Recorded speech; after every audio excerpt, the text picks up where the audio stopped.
You kneel on a velvet cushion, its surface damp from the sweat of your palms. Though the chamber around you is cold, the scent of crushed jasmine hangs heavy in the air, mixed with something metallic, old incense smoke clinging to the carved cedar walls like ghosts reluctant to depart. All around you, candles flicker not with warmth but with menace, their wax dripping silently onto mosaic floors that depict gods with no mouths.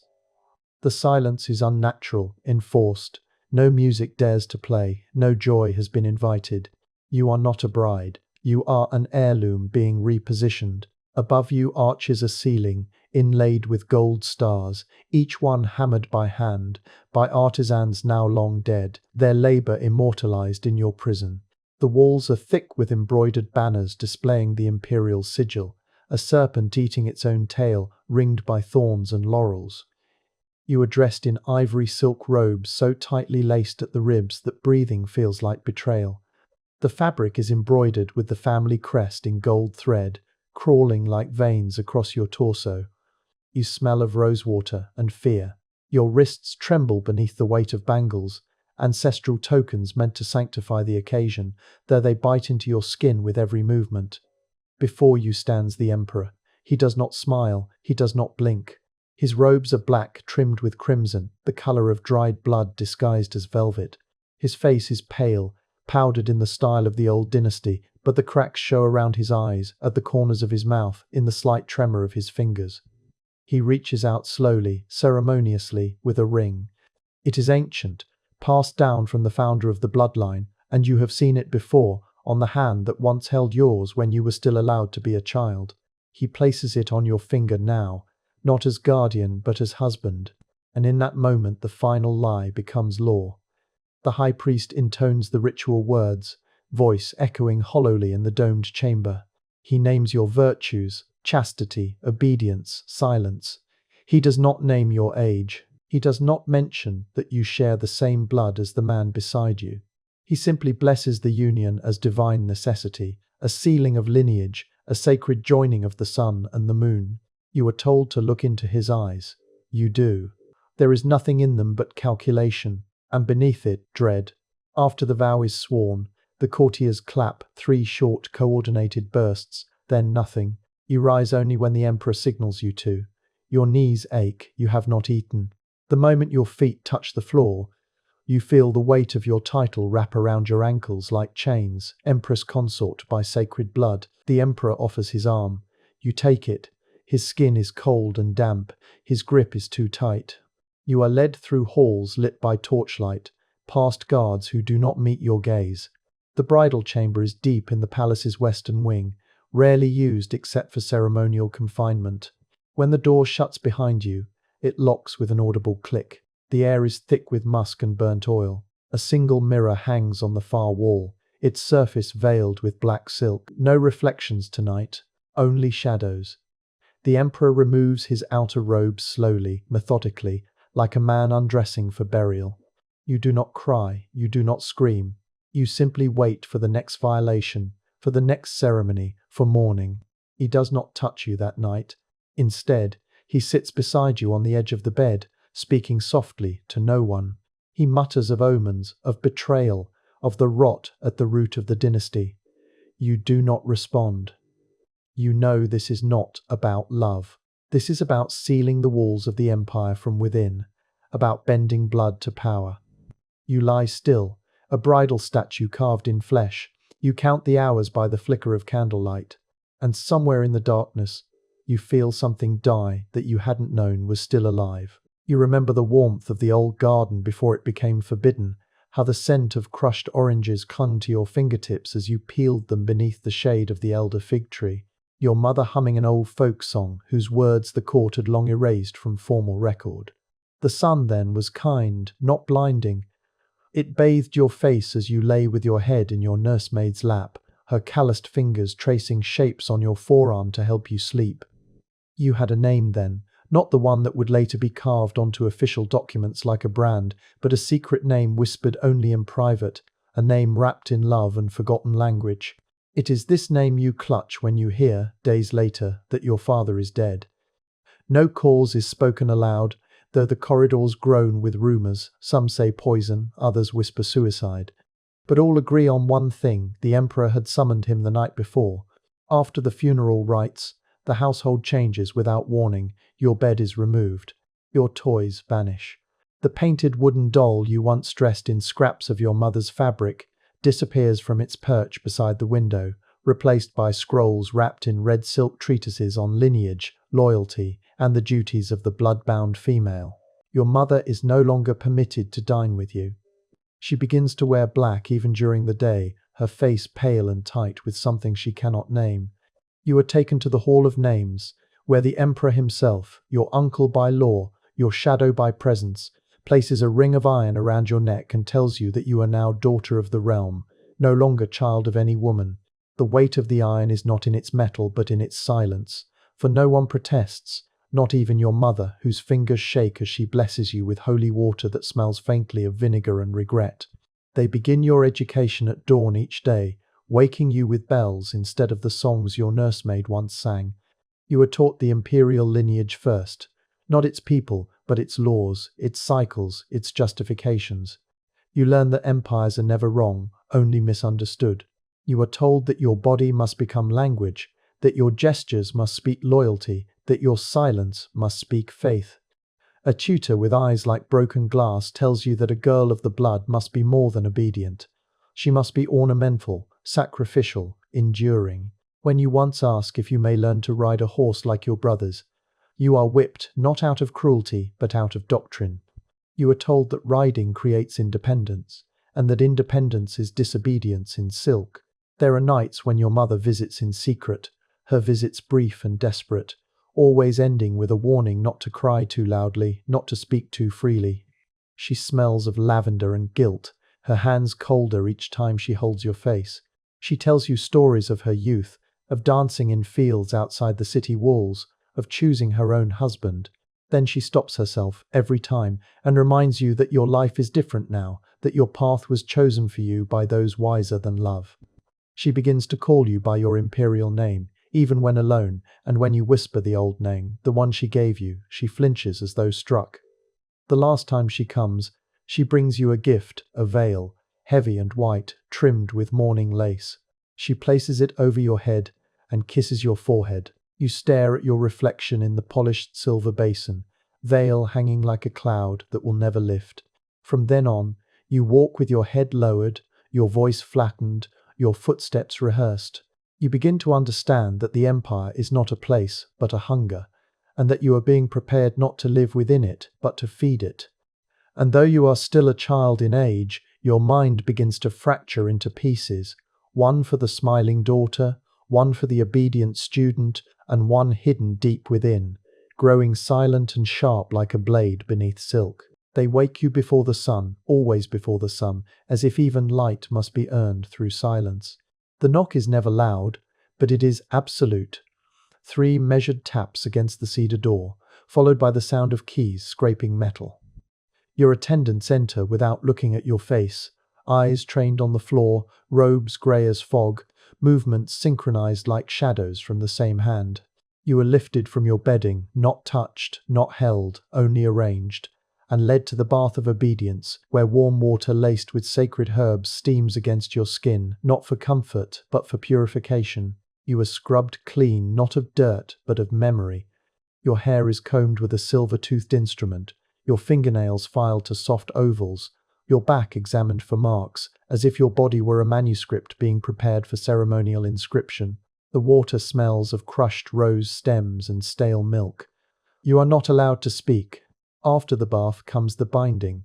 Corsets of embroidered silk, stiff with bone and lacquer, are pulled tight around your ribs until your breath shortens into something quiet and controlled.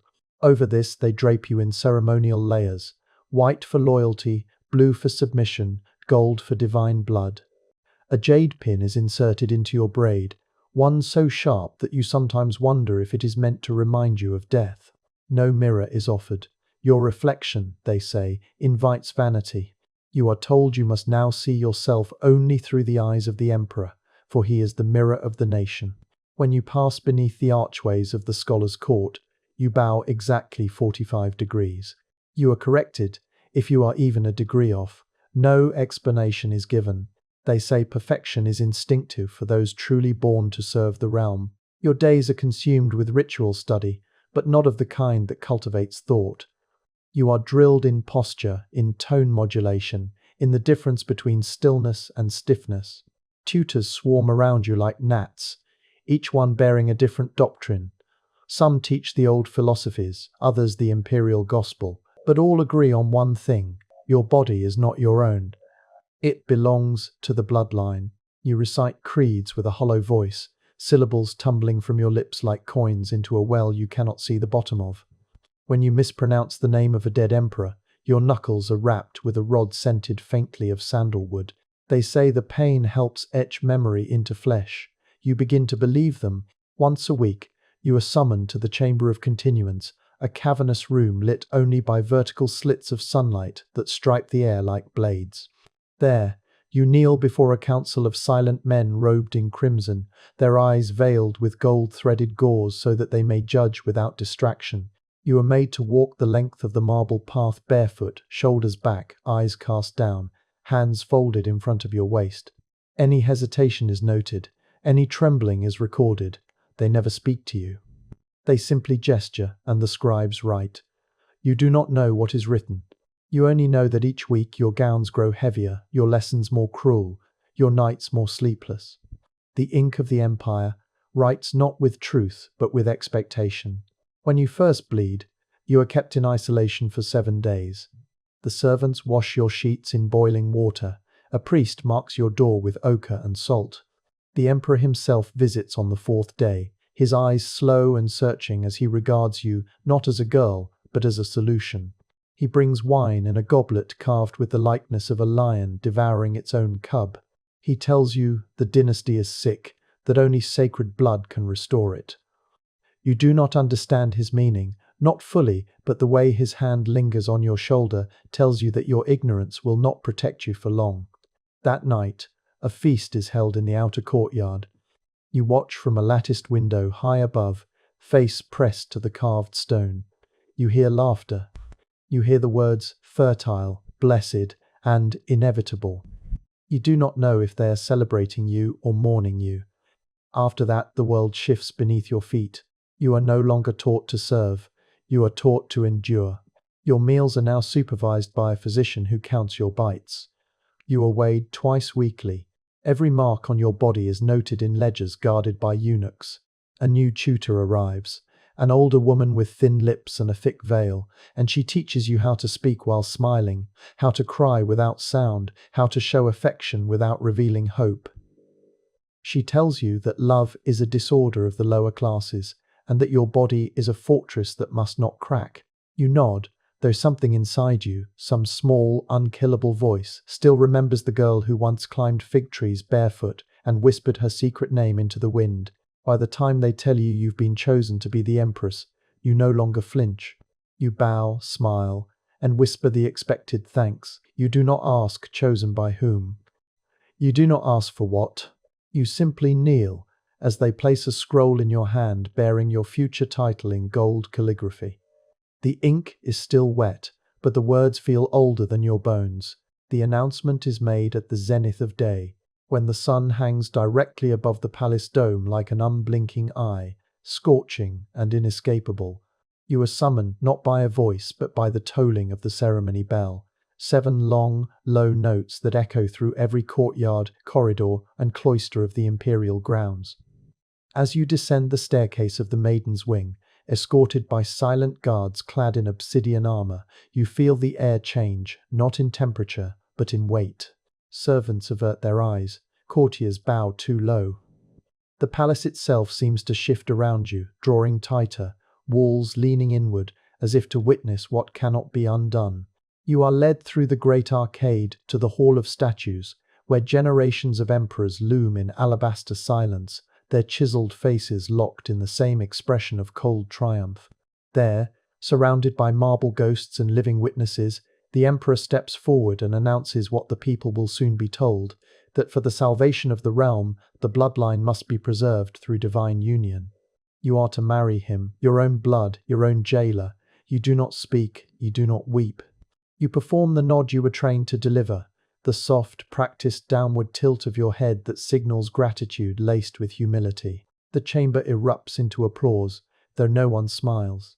The High Oracle blesses the union, calling it a return to origin, a circle completed, an echo of the gods. You are adorned immediately, still trembling from the pronouncement.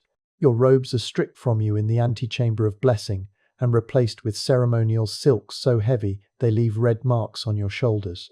Pearls are sewn into your hair with threads soaked in sacred oil. A crown of gold filigree is placed on your brow, so tall it forces you to bow your head under its weight, as though reverence were something forcibly extracted from posture. You are renamed once again, your fourth name, this time stripped of familial softness. Now you are only Imperatrix Sanguina, the Blood Empress, a title not of love or ascension, but of containment. For the next 7 days, you are kept in ritual confinement. You do not see the Emperor. You are not spoken to except by priests, who chant litanies into your chambers while burning endless spirals of incense that make your throat raw and your eyes water. You are instructed not to think of the body, for it is an illusion. You are told to meditate on the eternal bloodline, the unbroken thread of divine right that now coils inside your veins like a parasite. At night, you dream of drowning in wine, of velvet curtains that smother instead of shelter, of hands pressing veils against your face until the world fades into muffled obedience. In the day, you are taught how to walk with precisely 17 steps between each pillar of the processional hall. Everything becomes a number, a pattern, a command. There is no room left for doubt. When the wedding day arrives, the sun has vanished behind a veil of grey, and thunder rumbles faintly in the distance, as if the heavens themselves are reluctant witnesses. The ceremony takes place in the sanctum of the lineage, a chamber forbidden to all but emperors and their consorts, its walls carved with scenes of ancestral unions, some horrifying. You walk the central aisle alone, veiled in white so dense it blocks all sight. Only the scent of sacred oils guides you forward. When the veil is lifted, you stand before the emperor not as a girl but as a symbol, a thing sanctified and gutted. His face is expressionless, the flesh around his eyes sagging with sleeplessness, his lips pale from years of whispered prayers and secret fears. He places the ring of eternity onto your finger, the same one once worn by the dynasty's mother-founder, who was said to have married her own brother in the name of the empire. The seal is pressed. The audience bows. The kingdom rejoices. That night, your bedchamber is filled with gifts from distant provinces, silk fans from the southern isles, obsidian knives from the northern steppes, scrolls inked with blessings in 24 languages. But none of them speak of love. The emperor enters not as a man but as an institution. He does not remove his crown. He sits beside you, tells you that you have saved the empire, and that history will thank you even if the present does not. He calls you his salvation, his mirror, his eternal echo. When he reaches for your hand, his own is trembling. You do not pull away. You have been trained not to. You lie beside him like a page waiting to be inscribed, still and blank. The moonlight through the lattice casts a net of silver bars across the floor, and you realize the chamber was never a room. It was a cell dressed in luxury. By morning, you are no longer just a woman. You are a pillar holding up a rot-stricken edifice, a plaster mask fixed to the collapsing face of power. The empire wears you like jewelry, precious, motionless, symbolic. The people rejoice, for the line is secure. But inside your ribs, something hollow begins to echo louder than celebration. Not grief, not fear, but the quiet realization that you have been consumed completely and elegantly, transformed from daughter into doctrine. In the weeks that follow your marriage, the rhythm of your days becomes a theatre of perfection. Each hour rehearsed. Each gesture dictated by protocols written generations ago, by men who believed that a woman was most powerful when she was silent and still. You are no longer addressed by your given name. You are now her radiance, the crown's flame, or simply she, as though your personhood has been carved into abstraction. Every morning, you are draped in ceremonial gowns, dyed with saffron and cochineal, their weight pressing your spine into posture, their embroidery mapping the imperial crest across your chest like a brand. The smile you wear has been shaped by tutors and reinforced by punishment. It curls at the corners, reveals just enough teeth, and never, under any circumstance, touches your eyes. You are praised for your poise, your stillness, your elegance. No one sees the tension in your jaw, the pain in your ribs from the tightened corset, or the dreams that wake you gasping in a chamber too cold to ever remember warmth. You attend the daily procession at dusk, where you stand beside the emperor in the Hall of Appearances, a balcony carved with lion motifs overlooking a courtyard of bowing heads. The people cheer when you wave. They toss petals into the air and chant your new title with choreographed adoration. What they do not see is the subtle pressure of the emperor's hand gripping yours just beneath the marble railing, signaling when to raise your arm, when to tilt your chin, when to retreat. He never speaks to you before the crowd, never looks at you in public unless scripted. Behind closed doors, he murmurs to you in strange fragments, half prayers, half confessions, about omens in his dreams, about bloodlines turning to dust, about voices whispering in the palace walls. You nod, because nodding is easier than truth. You learn to say nothing with reverence. You master the language of survival. Inside the palace, you become both ghost and ornament. You move through echoing halls lit by oil lamps, past tapestries depicting your ancestors locked in divine embraces, their eyes wide and blank with duty.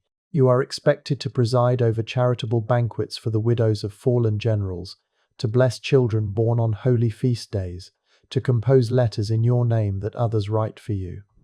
Your signature is forged more often than written. The court praises your gentleness, your humility, your unwavering devotion, but no one asks what it feels like to play a role so tightly fitted, it is fused to your skin. The only place you are permitted to be unobserved is in the Garden of Ancestral Stone, a walled courtyard where each emperor's first consort is honored with a statue. You visit it daily, not to pay respects, but to remind yourself that every woman immortalized in marble had once walked these same corridors, wore these same veils, and vanished beneath the same golden crown. There is one comfort, a handmaid assigned to you in secret, her name never spoken aloud, her presence never recorded. She is quick and clever, with calloused hands and a scar beneath her left eye that she never explains. She brings you forbidden books hidden within the folds of your dressing robes, poems written by banished queens and dead philosophers. She sews tiny pockets into your undergarments for the letters you begin writing, to no one letters, in which you describe what it feels like to live inside someone else's idea of perfection. You write about the emptiness of silk, about the loneliness of crowns, about the silence that grows louder the longer you wear it. These letters are never sent. You burn most of them, but a few. She buries beneath the roots of the oldest fig tree in the courtyard, promising that one day someone will read them and know who you were beneath the veil. One evening, she returns a mirror to you, a small one, framed in brass, no larger than your palm. You hide it beneath your pillow, and only look into it in the hours before dawn, when the guards have changed shift and the palace breathes slower. The first time you lift the cloth and see your reflection, you do not recognize the woman staring back. Her eyes are lined with kohl, her lips painted in ceremonial vermilion, her expression calm and composed, but there is a flicker behind the surface, a fracture, a question. You stare at her until your hands begin to shake. You press your fingers to the glass as if to reach through it, but nothing moves, nothing breaks. You are watching yourself as others see you, and for the first time, you realize that the image has replaced the reality. By now, your body no longer belongs to you, your cycle is tracked by the court physician, your meals are measured, your sleep observed, your womb discussed behind closed doors by men who speak of your fertility as if it were a crop to be harvested. The emperor visits you rarely, and when he does, he talks of legacy, not love. Sometimes he weeps while touching your face, whispering names you've never heard. Sometimes he stares into your eyes and asks, "Do you believe in blood prophecy?"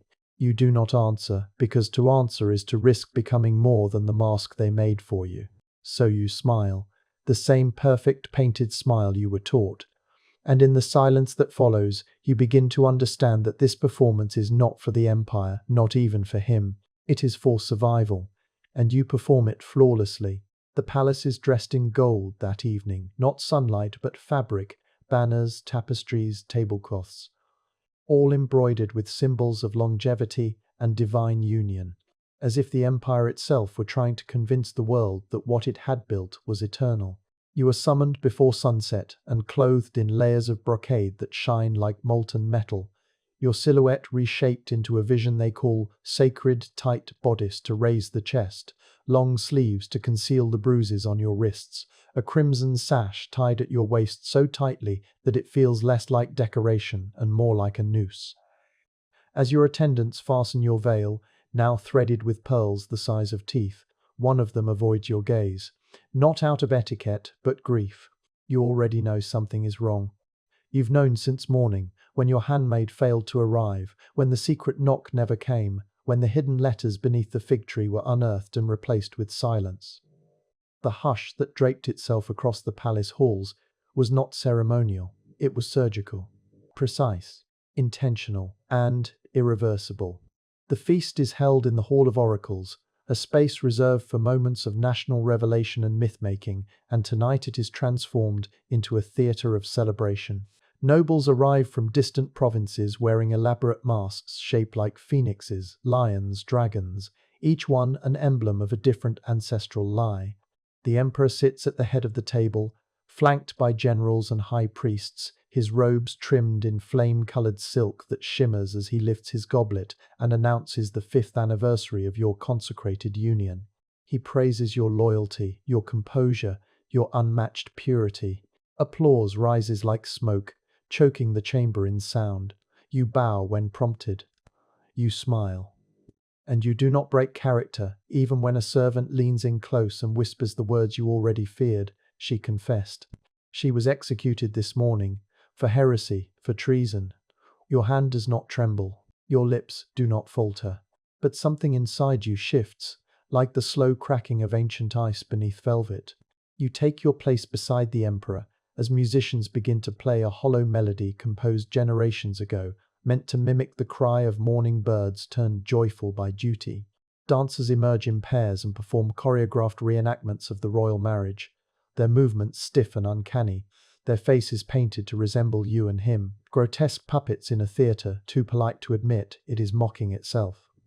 Between courses, the emperor turns to you and presents a gift in front of the assembled court. It is a coronet, delicate and glistening, made of repurposed ivory and gold. As it is placed on your brow, the chamber gasps in awe at its craftsmanship, but only you recognize what it is. The carved face at the center, smoothed and reworked, was once your doll, the one from childhood, the one that vanished when your education began.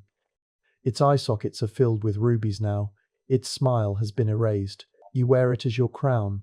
You do not speak until the third course, when the candles are burning low and the scent of roasting meat has turned the air thick and claustrophobic. You turn to the emperor and speak in a voice you have not used in years.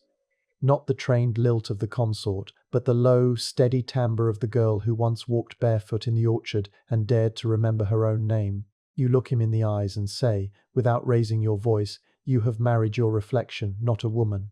The silence that follows is immediate and profound.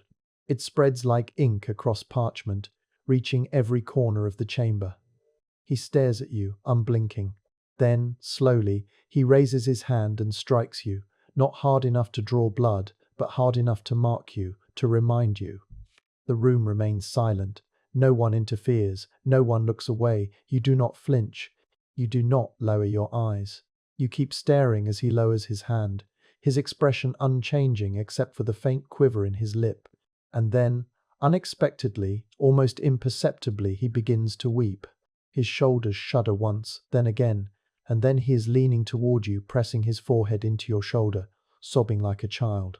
You sit frozen, rigid as stone, unsure whether this collapse is genuine grief or the final gesture in a theatre that has devoured both of you. When the feast ends, you do not speak to him again. You walk back to your chamber alone, trailed by eunuchs who pretend not to see the swelling on your face, who pretend not to hear your breath as it catches in your throat, who pretend that loyalty and ruin are not the same garment stitched in different colors. Later that night, you remove the coronet and place it carefully in a chest lined with blue silk, closing the lid with fingers that no longer tremble. You take the mirror from beneath your pillow and stare into it once more. This time, you do not search for recognition. You stare until your reflection blurs into abstraction, until your face becomes the empire's face, until the skin you inhabit no longer feels like a boundary but a flag waved over conquered territory.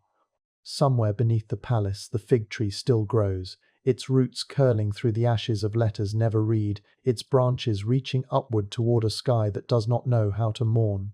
Years pass, not like seasons, but like candle wax dripping down a forgotten altar, silent, slow, irreversible. The emperor dies in winter, not in battle or in splendor, but alone and blind, his mind ravaged by the very lineage he sought to preserve. His final days are spent whispering riddles to unseen ancestors, pacing barefoot through halls no one dares enter, draped in robes soaked with ceremonial oils and urine. He calls your name once, your true name, but by then it is too late. You do not attend his burial. You are not asked to. The funeral is orchestrated like a coronation, a performance for foreign dignitaries and devout citizens who require pageantry more than truth. The new emperor is crowned, a cousin or a nephew or a name chosen from desperation rather than destiny, and the empire exhales as though a great sickness has been purged. But you remain, not as widow, not as relic, but as something far more dangerous, a witness. You are given quarters in the northern wing, once reserved for disgraced uncles and elderly scholars, too fragile for court politics. The corridors there are lined with cracked frescoes and extinguished lanterns, their oil long depleted, their light never replaced. You walk these halls alone now, your steps muffled by dust thick enough to swallow sound. Your title remains, but it is a courtesy, one rarely spoken aloud, one no longer followed by reverence. The servants assigned to you are old, half-blind and loyal, only to the routine of obedience. They bow out of memory rather than respect. They leave your meals untouched if you sleep through dinner. No one watches you now. No one reports your words, and yet you say nothing. You have learned that silence has its own weight, one heavier than any crown. Some days you sit in the garden of ancestral stone and speak softly to the statues of the women who came before you. You trace their names with your fingertips, noticing which ones have been weathered by time and which remain untouched. Some are honored with flowers brought by foreign visitors, others covered in moss and bird droppings, forgotten symbols of forgotten sacrifices. You realize that no one remembers what these women thought, or feared, or endured. They are remembered only as positions, not persons, and soon, you suspect, you will join them. A stone face with no voice, a carved name with no story. You once tried to carve your story into memory through letters, rituals, resistance. But the empire is not a place that preserves stories, it is a machine that grinds them into myth. One morning, you see her. A girl, no older than you were on the day you were first summoned, led into the palace by a procession of priests and tutors. Her robe is new, her eyes wide, her lips pressed into a line of practiced reverence.